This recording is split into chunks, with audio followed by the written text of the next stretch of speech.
మనం 2020 గురించి మర్చిపోలేం కదా. ప్రపంచాన్ని పూర్తిగా కుదిపేసిన కరోనా వైరస్, అదే కోవిడ్-19. చిన్న చిన్న దేశాలే కాదు, అమెరికా, యూరప్ లాంటి పెద్ద దేశాలు కూడా క్రైసిస్లోకి వెళ్ళిపోయాయి. భారతదేశం, జపాన్, జర్మనీ, బ్రెజిల్ ఇలా చాలా దేశాలు వాటి యొక్క జీడిపి అంటే గ్రాస్ డొమెస్టిక్ ప్రొడక్ట్ భారీగా పడిపోయింది. కానీ చైనా మాత్రం దాని యొక్క గ్రోత్ రేట్ని కొనసాగిస్తూ వచ్చింది. 2020లో భారత్ యొక్క జీడిపి 7.3% తగ్గితే చైనా మాత్రం దాని యొక్క జీడిపిని 2.3% పెంచుకుంది. అంటే ప్రపంచం కష్టాల్లో ఉన్నప్పటికీ చైనా తన యొక్క అభివృద్ధిని నిలబెట్టుకుంది. ఒకప్పుడు చైనాలో జస్ట్ ఆహారం కొరత రావడం వల్ల కొన్ని కోట్ల మంది చనిపోయారు. అలాంటి స్టేజ్ నుంచి ఇప్పుడు ఎంత పెద్ద మహమ్మారి వచ్చినా సరే వాటి యొక్క జీడిపిని మాత్రం నిలబెట్టుకుందంటే అసలు ఎలా సాధ్యం? ఇప్పటి వరకు ఉన్న ఎకనామిక్ సెన్సెస్ చూస్తే దానిలో చైనా ప్రపంచంలోనే 2వ స్థానంలో ఉంది. కానీ భారత్ మాత్రం ఇంకా 5వ స్థానంలోనే ఉంది. మనకంటే 2 ఏళ్ల తర్వాత స్వాతంత్రం వచ్చినా సరే వాళ్ళు మనకంటే ఎంతో అడ్వాన్స్గా ఉన్నారు. మనం వాళ్ళతో పోటీ కూడా చేయలేకపోతున్నాం. మన భారతదేశాన్ని ఎంతో గొప్ప గొప్ప రాజకీయ నాయకులు ఎన్నో పాలసీలని అమలు చేసినా సరే మనం డెవలప్ అవ్వలేకపోయాం. అదే చైనా యొక్క డెవలప్మెంట్ చూసుకుంటే కేవలం ఒకే ఒక్కడి చేత ఇదంతా సాధ్యమైంది. అసలు చైనా మనకంటే ముందుకి ఎలా వెళ్ళిపోయింది, వాళ్ళు ఏం చేశారు, మనం ఏం చేయలేకపోయాం? ఈ వీడియోలో చైనా అభివృద్ధి వెనుక ఉన్న అసలు రహస్యం తెలుసుకుందాం. సో ఫ్రెండ్స్, ఈ వీడియోని చివరి వరకు చూడడానికి ట్రై చేయండి. మన భారతదేశాన్ని బ్రిటిష్ వాళ్ళు ఎలా అయితే పరిపాలించారో అలాగే చైనాని కూడా 100 ఏళ్ల పాటు పరిపాలించారు. అయితే మన ఇండియాని ఎలా అయితే దోచుకున్నారో చైనాని అంతకంటే ఎక్కువగా దోచుకొని వెళ్ళిపోయారు. అయితే ముఖ్యంగా చైనాలో 2 పార్టీస్ ఉండేవి. ఒకటి నేషనలిస్ట్ పార్టీ, ఇంకొకటి చైనా కమ్యూనిస్ట్ పార్టీ. 2వ ప్రపంచ యుద్ధం తర్వాత చైనాలో సివిల్ వార్ స్టార్ట్ అయింది. ఈ సివిల్ వార్ ఈ 2 పార్టీస్ మధ్యలో స్టార్ట్ అయింది. అయితే ఈ సివిల్ వార్లో నేషనలిస్ట్ పార్టీకి యుఎస్ మద్దతు ఇచ్చినా కానీ వాళ్ళు మావో కమ్యూనిస్టులకు ఓడిపోయారు. ఆ తర్వాత 1949 అక్టోబర్ 1న ఆ పార్టీకి నేతగా ఉన్న Mao Zedong People's Republic of చైనాని ప్రకటించాడు. మావో చైనాని డెవలప్ చేయాలన్న ఉద్దేశంతో అధికారంలోకి రాగానే చైనా ప్రభుత్వ వ్యవస్థను పూర్తిగా మార్చేశాడు. కమ్యూనిస్ట్ విధానాలను ప్రవేశపెట్టాడు. అయితే మావో మొదట్లో సోషలిస్ట్ ఎకానమీ వ్యవస్థను అమలు చేశాడు. సరే, అసలు ఈ సోషలిస్ట్ ఎకానమీ అంటే ఏంటో ఇప్పుడు చూద్దాం. ముఖ్యంగా ఎకానమీస్ని 3 రకాలుగా విభజించవచ్చు. 1 capitalist economy, 2 socialist economy, 3 mixed economy. ముందుగా క్యాపిటలిస్ట్ ఎకానమీ గురించి చూస్తే ప్రైవేట్ యాజమాన్యంపై ఆధారపడే వ్యవస్థ. దీనిలో ప్రభుత్వ పాత్ర చాలా తక్కువగా ఉంటుంది. ముఖ్యంగా యుఎస్ఏ, యూకే, జపాన్ వంటి దేశాలు ఈ విధానాన్ని అనుసరిస్తాయి. రెండవది సోషలిస్ట్ ఎకానమీ. అంటే ప్రభుత్వం అన్ని ఆర్థిక వ్యవస్థలపై పూర్తి నియంత్రణ కలిగి ఉంటుంది. భూములు, ఫ్యాక్టరీలు, కంపెనీలు, వ్యవసాయం అన్నీ ప్రభుత్వ యాజమాన్యంలోనే ఉంటుంది. వ్యాపారం, ఉత్పత్తి అన్నీ ప్రభుత్వ నియంత్రణలోనే ఉంటాయి.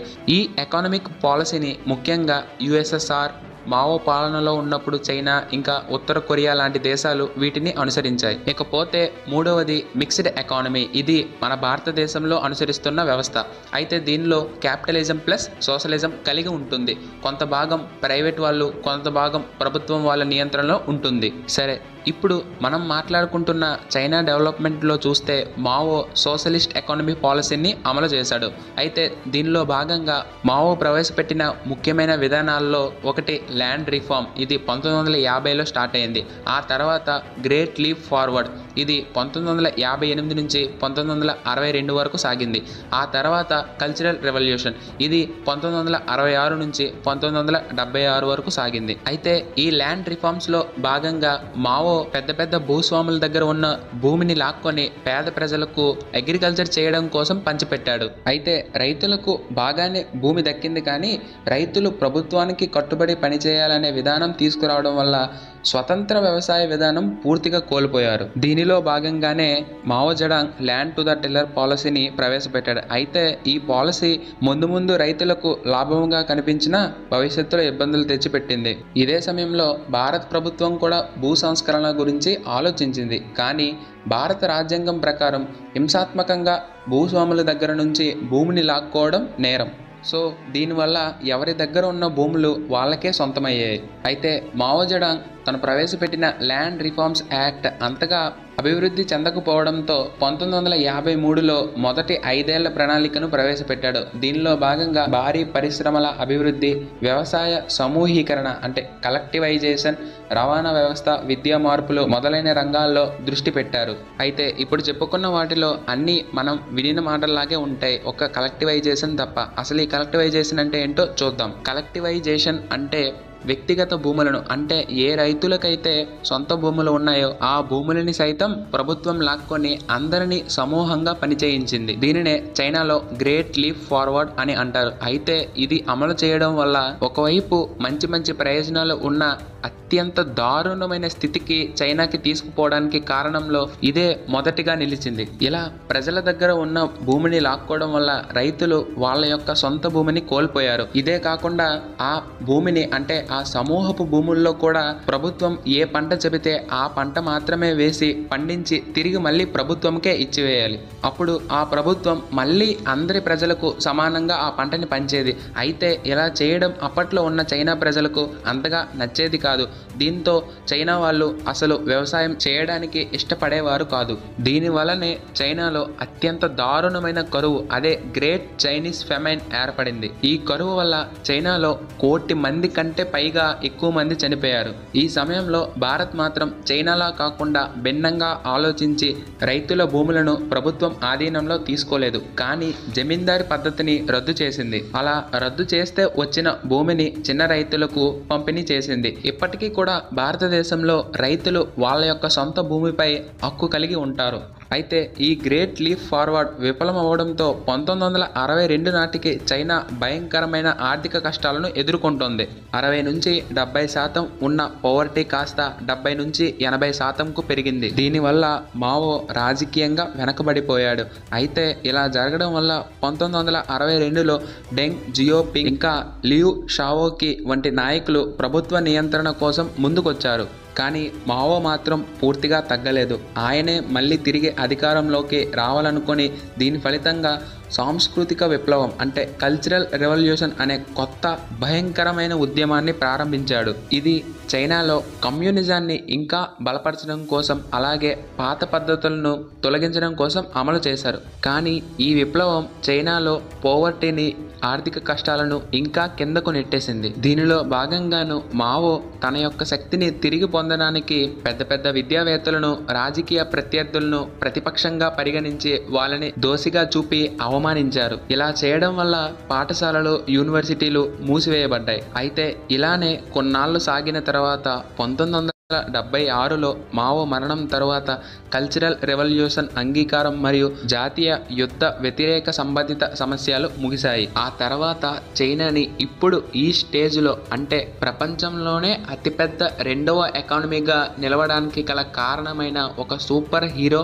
వచ్చారు. ఆయనే డెంగ్ జియోపింగ్. ఈయన అప్పటి వరకు మావో జెడాంగ్ సోషలిజాన్ని ఫాలో అవుతే ఈయన మాత్రం క్యాపిటలిజం ప్లస్ సోషలిజం రెండు కలిపి ఇంప్లిమెంట్ చేశారు. అయితే దీనిలో భాగంగా first reform and opening up అనే మిక్స్డ్ ఎకానమీ మోడల్ని ఓపెన్ చేశారు. దీనిలో డెంగ్ ప్రైవేట్ కంపెనీస్ని ఎస్టాబ్లిష్ చేయడానికి పర్మిషన్ ఇచ్చారు. అలాగే ఫారిన్ ఇన్వెస్ట్మెంట్స్కి చైనా డోర్స్ ఓపెన్ చేసింది. అదే మావో టైంలో చూసుకుంటే ఫారిన్ కంపెనీస్ని చైనాలో వర్క్ చేయించలేదు. అయితే డెంగ్ ఇంప్లిమెంట్ చేసిన ఈ పాలసీనే ఓపెన్ డోర్ పాలసీ అని అంటారు. అయితే అప్పటిదాకా ఇంత పెద్ద దేశం సోషలిజాన్ని ఫాలో అవుతుంటే సడన్గా క్యాపిటలిజంని ఫాలో చేయడం చాలా కష్టం.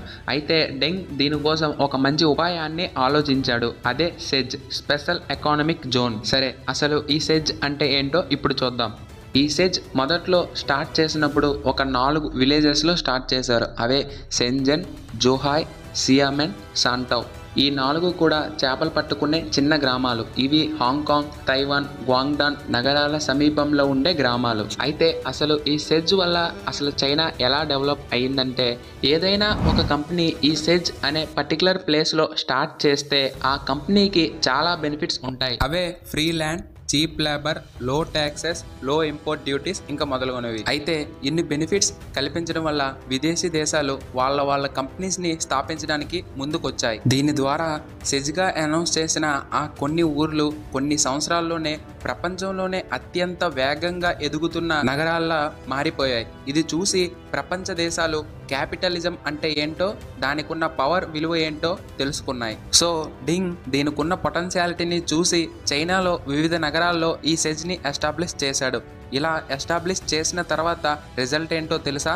Apple, Samsung, Sony, Nike, Tesla, Huawei ఇలా మరెన్నో కంపెనీస్ వాళ్ళ మ్యానుఫ్యాక్చరింగ్ యూనిట్స్ని చైనాలో ఇంప్లిమెంట్ చేశారు. దీనివల్ల చైనాకి ఫారిన్ డైరెక్ట్ ఇన్వెస్ట్మెంట్ ఇంకా గ్రోత్ రేట్ రెండూ పెరిగాయి. అంతేకాదు, ఇప్పుడు మీరు పోయి గూగుల్లో manufacturing hub of the world అని కొడితే ముందుగా చైనా పేరే వస్తుంది. అంటే ఎంతలా మార్పు చెందిందో మనం గమనించవచ్చు. దీంతో మేడ్ ఇన్ చైనా అనే ఒక బ్రాండ్ క్రియేట్ చేసుకుంది. అయితే ఇప్పుడు మీకు ఒక డౌట్ రావచ్చు, ఇన్ని బెనిఫిట్స్ ఫ్రీగా ఇస్తున్న చైనా లాస్ అవుతుంది కదా అని. దానికి డెంగ్ జియోపింగ్ ఒక పెద్ద ప్లానే వేశాడు.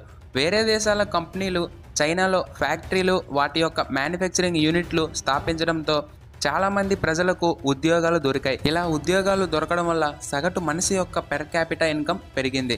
ఆదాయం పెరిగితే వాళ్ళ పిల్లల యొక్క ఎడ్యుకేషన్ బాగుపడుతుంది. ఎప్పుడైతే పిల్లల ఎడ్యుకేషన్ బాగుపడిందో వాళ్ళు ఉన్నత చదువు చదివి తల్లిదండ్రుల కంటే ఎక్కువ సంపాదించగలుగుతారు. ఇది ఒక సైక్లిక్ ప్రాసెస్ లా తిరిగి దేశం మొత్తం అభివృద్ధి చెందడానికి దారి తీస్తుందని గ్రహించాడు.